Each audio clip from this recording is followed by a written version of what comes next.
Hi everyone, my name is Rachel Jank and I'm going to show you an activity that can help your students build their question asking skills for their inquiry-based projects.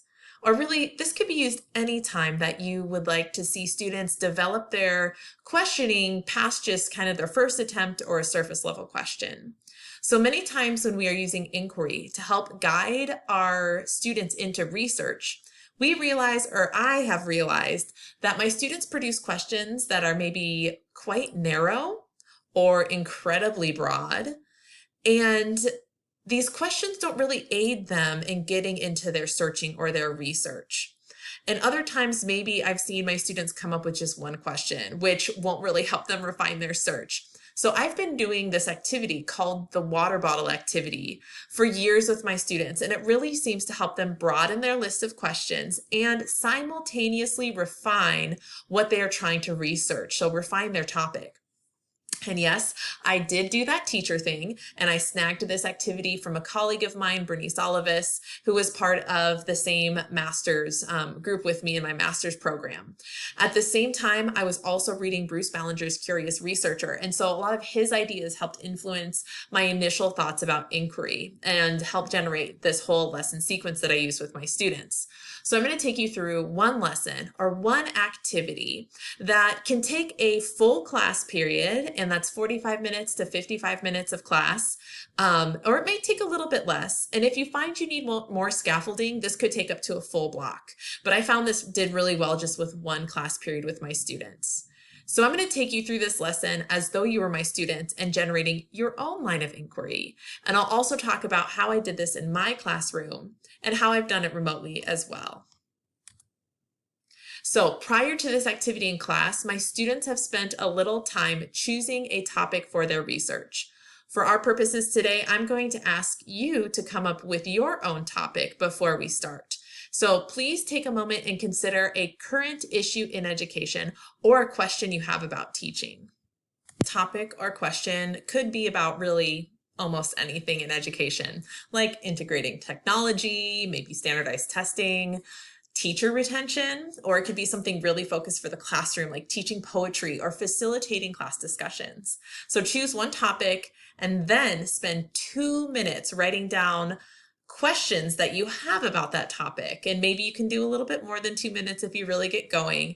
But the focus is to just spend a short, truncated amount of time getting as many questions down as you can in that time. So pause, take 2 minutes, and write those questions about that topic in education. Here we have the humble water bottle.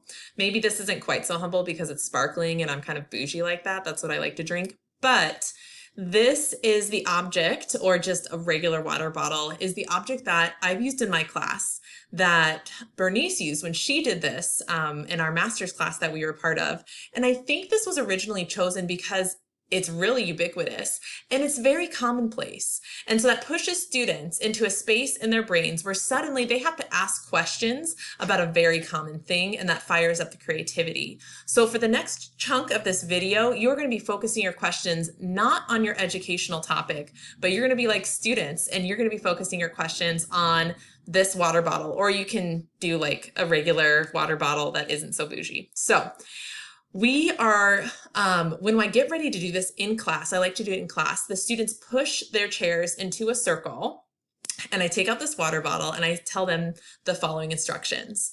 We are going to pass around this water bottle. And when each of you have the water bottle, you need to ask a question about it out loud to the class. And we're not going to answer any of these questions. I, the teacher, am going to write them down, and you are only responsible for asking a question. So it's going to go around the whole circle. And these questions, there are only 2 rules for these questions. 1, it has to be about the water bottle. And 2, it can't be a question that somebody else has already asked. So as you can imagine, some students would get quite nervous. What if they're the 25th person in that line? Or in that circle. So sometimes it takes a while for students to think about a question. They might sit there and think for a little bit, but I've never had this completely flop. And of course, students aren't really going to listen to each other. They're going to obsess about the question they're asking and just making sure other people don't ask their question. So I write down all the questions on the board or on a screen as they go. And later I'll talk about some scaffolding. I've never had this activity completely flop in my classroom, but there are some potential situations where I think maybe students would need more support. So I'm going to talk about that later at the end of the video. So as students ask their questions, I write them all down. And at this moment, I'm going to ask you to take 3 minutes and write down as many questions as you can about this water bottle. So it's a modification of the activity because of virtual life. And so pause the video, set a timer, and write as many questions as you can about this water bottle or one that you have sitting next to you. So at this point, you might have a long list of questions. You might have a short list of questions, probably dependent on a lot of factors, but regardless, you have a chunk of questions focusing on this water bottle or one right next to you. So I'm going to go ahead and show you mine. See if we can make this quasi-visible here. You might need to pause the video to really look at what I have down if that's of interest to you.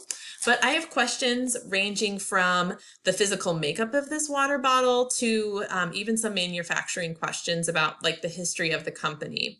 So there are several different subtopics already created on this list, and there are different structures of questions as well. I have some who questions, some why questions, and some is questions. Which is a weird sentence to say. So is plastic the most sustainable is one of my questions. And one thing that I've noticed students do is that they do listen enough to build questions off of each other. So we might have a little series of 5 questions in a row that focus solely on the shape and the makeup of this. And then some students will start asking different questions about the label. And I'm noting all those different things. And it may seem kind of ridiculous to focus in on the label, but then they start asking questions about the recycling that's on the label or the nutritional facts or some of the claims that are being made. And those are questions that have legs, which we'll get to in a little bit. So we're going to do a second round of questions.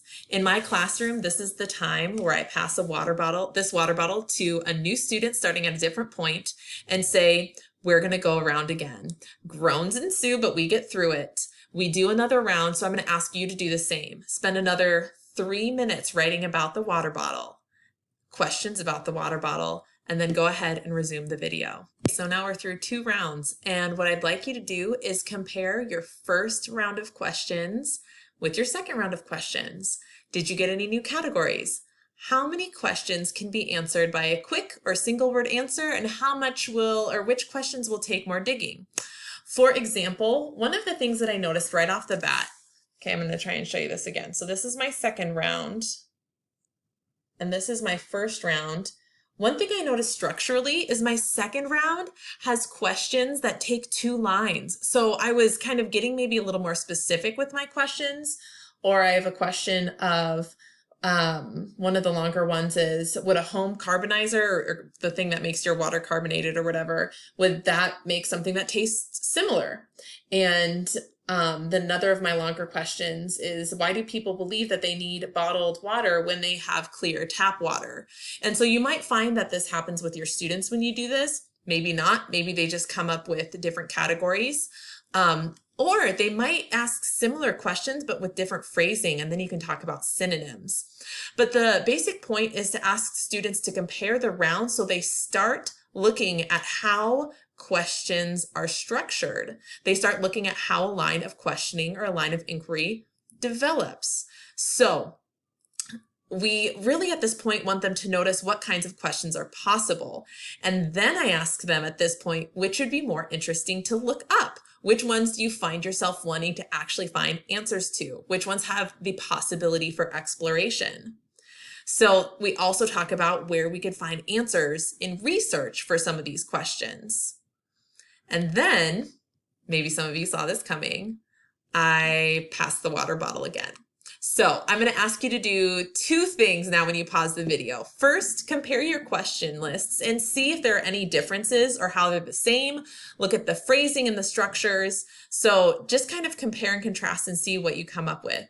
And then take another 3 minutes and see how many questions you can develop after that reflection. Whew, you did it. The questions in round 3 can get kind of interesting. Sometimes they go back to really, really simple questions because they don't know what to ask anymore. But sometimes I see in my classroom that students try to ask questions that maybe are a little more interesting because they notice the questions that they found interesting on the board. Or maybe they pick a new subtopic, one that we haven't gone over, and they start building off of that. They see one question that hasn't had a line developed. The point is that usually in round 3, they in some way become more conscious of what kinds of questions they're asking and why they're asking them. And that's the purpose of this activity.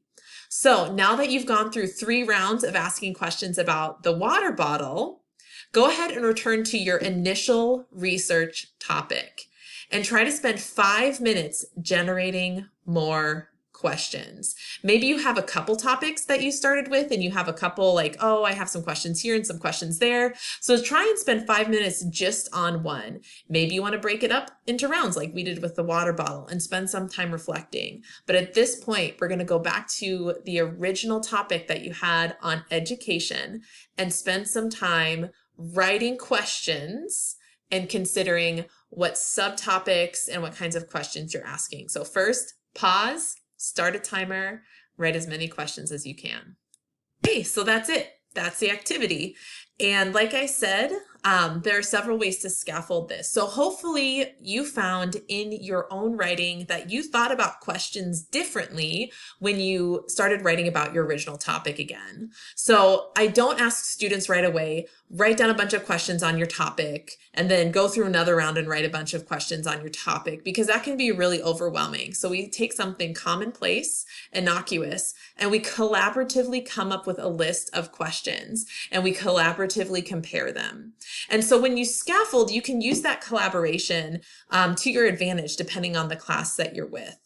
And so after the students do this collaboratively, they can use the thinking that they've done and that they've heard their students do and that they've heard me, the teacher, do, and apply it to their questions and see about their own topic and see what they can get.